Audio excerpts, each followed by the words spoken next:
যে তরুণ সমাজকে নিয়ে আমরা এত কথা বলেছি, আজ সেই তরুণ সমাজই ঘুরে দাঁড়িয়েছে, পতন করেছে স্বৈরাচার সরকারের।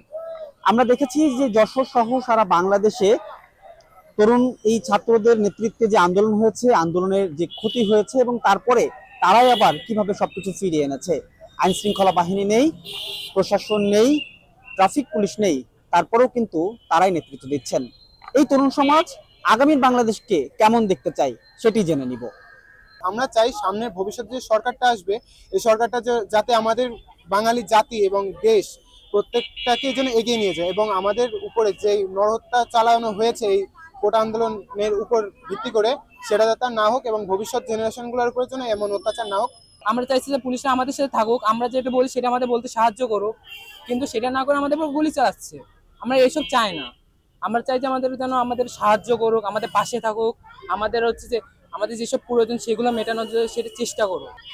আমরা দেখতে চাই যে কেউ যখন কোনো অন্যায় করতে যাবে তখন যেন সে ফার্স্টেই ভাবে যেন আজকে যে ঘটনাটা আমরা ঘটনা পার করে এসেছি, এই ঘটনা তাকেও পার করতে হতে পারে কোনো এক সময়।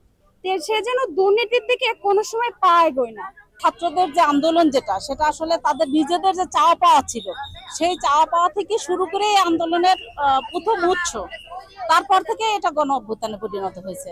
তো একটা সময় মনে হতো যে আমাদের বাচ্চারা মনে হয় কিছু শিখছে না, কিন্তু সেটা তারা প্রমাণ করে দিল যে তাদের ভিতরে সেই শক্তিটা আছে। সেই 52-র যে ভাষা আন্দোলনের যে শক্তিটা ছিল, এই 24-এও সেই একই শক্তি আমাদের বাচ্চাদের ভিতরে রয়ে গেছে।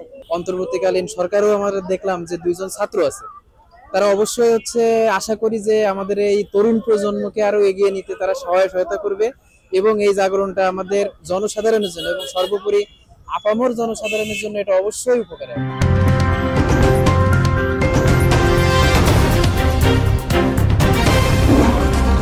Voice of Tiger.